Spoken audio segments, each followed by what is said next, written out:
You don't want to end up like DDP did on the weekend, okay? Bro was dealing with a crucifix for longer than Chemo did in his UFC walkout. So today, guys, we're going to be filling the void, okay? I looked around and there's not many instructionals on YouTube that really outlay all the different types of crucifix and how to deal with them, okay? Ultimately, we want to make sure this doesn't happen to you.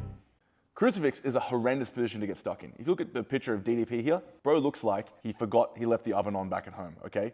He's trapped and he hates his life. To get out of crucifix, you have to understand there's three main forms of crucifix. All of them are made very difficult when you add punches in. But if you can't escape them without punches, good luck escaping them when they're in, okay? So let's break down the three main variations: the top leg pin, bottom leg pin, and the wedging method around the shoulder. And we're gonna look at how to get out of these individually right now.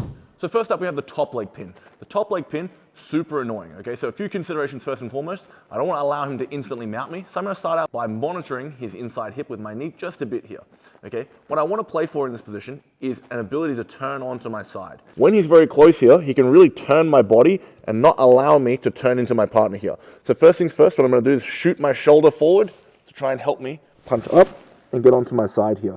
Now in this position, I can start to come back and scrape in and capture my partner's ankle. Once we're here, even though he's got my arm trapped, I can now look to pull this in and load his hip on top of me. I can use this to now come through and start to off balance him, move him around, okay? From here, a great method is to come in, lock my hands here, and then use this to pull him around, maybe even reverse him, just like that. Here we have the bottom leg pin, okay? And a bottom leg pin, it's quite annoying, okay? Now, in terms of MMA, this is a bit less common, but here there's a lot of good opportunities for Ben to try and slide into like mounted triangles by pulling my head up and sliding his left knee under my head and going into all sorts of different attacks from here, drawing me out of position. It's gonna suck. So from here, a really good option is to try to fight to get control of his ankle here, like so. Once I have this ankle controlled, I can think about pulling him in and actually thinking about bridging up in this direction, okay? And a lot of the time what will happen is you can start to push him out of the way, make him post hands, and then cut your arms back inside. Additionally, in this position, it's not too difficult here to start to think about shooting my shoulder in, going into like a back roll style posture and slipping my knee inside. Once my knee's inside, I can now start to think about using my right knee to push to extract my right leg, go into my traditional escapes, maybe connecting to the clamp, and attacks just like this. So when I'm in this position and I do manage to start to control this ankle, a lot of the time he's going to feel this threat, and oftentimes we get this reaction with a switch back here.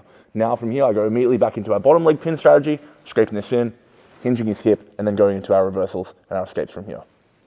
Okay, so when we're in this position, not so strong in terms of like submission threats, but in terms of holding me here for long periods of time, can be really, really annoying, okay? So we looked at a few different methods today in the class, and we want to think about finding ways to lock our hands. We found this to be one of the most successful methods, okay? So broadly speaking, a great thing to think about is the idea of using my thighs and my adductor strength to wedge my elbows into position. So from here, a way to think about accessing my hands together is by grabbing my thigh here like so. And what I'm doing here with this hand is I'm thinking about locking his lower spine into position. From here, if I can, I'm going to think about using the fact he's got an underhook to come around the side of his shoulder with my left hand here. Now in this position, I can simply do like an adductor flex and come in, and this is going to compress his position and allow me to lock hands. From here now, I can use a number of methods, okay? So I can think about bridging him over to my left. So when I'm here and I grab my thigh, bring everything in, a lot of the time you get this reaction where Ben doesn't want to stay on his right hip in this position, and so he'll turn to his two knees. This makes it harder for me now to roll him over my left, okay? However, now I can think about punching my left shoulder out towards the camera, and as I do, hitting a bridge to extract my bottom arm, and then going immediately into my recovery just from here. One option you can come against when you start to try and do this locked hands in the low position is Ben can post his hand out in this position, and now even though I'm big and strong, I try and squeeze this, I can't collapse his arm here. So a good option we found here was to think about coming in and shooting my shoulder over, starting to use buggy style threats here.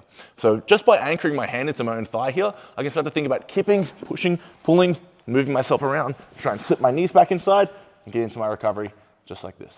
So another way to deal with this idea of not being able to close this elbow is the idea of offlining his head here.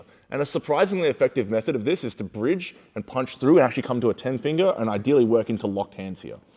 Once I get here, it's actually quite difficult for Ben to make good progress here, okay? Like obviously, like when punches are coming, it's difficult. I can bring my head into the shoulder to make punches more difficult from here, okay? From here, what I'm gonna look to do is create a pendulum action out to my left-hand side. My threat here is that I can like basically roll him over me, like so, okay? Now, he's not gonna probably let me do this, right? So as I go into a roll, my next goal is gonna be a sit-up. Understand he has a very weak base of support out behind him, so when I generate some momentum, he catches his balance. I can now use this to swing, sit up, and cover for a nice clean reversal, just like that. In a nutshell today, guys, we covered a bunch of the variations. Ultimately, if you don't understand the variations, you're gonna have a really hard time. So remember, we covered dealing with the top leg pin. We looked to try and trap the ankle, turn in, lock our hands, and send our guy moving. We looked at the bottom leg trap. When I come into this position, I can think about either inverting my knee and framing myself out to slip my knee out, or coming through like we did in the video and using this to try and basically make my partner go back to the top leg pin where I can use that to now recover. One of the positions that was really hard to get out of, we found in the room, was the wedging position, where they're just wedging their legs around my shoulder, okay? So here we had the main options of using my thighs to kind of clamp my hands together low around our partner's tailbone, lock our hands, and then start to get them moving. And we use this to try and recover. The buggy option, where they base their hand out and we feel like we're trying to come over the top of our partner's head, try and use the buggy structure to offset their upper body, use this to try and recover. Or we talked about coming up and locking a high cradle, basically from bottom position, around their head and their top knee, and use this to try to threaten to pendulum them over or bridge up and out of the position. Ultimately, a ton of good stuff and a lot of things to play with for you in the training room. Make sure to let me know down below what you guys thought was the most useful. What have you never seen? What do you like to use to get out of the crucifix? Let us know. Make sure to like and subscribe, and stay tuned for the next one.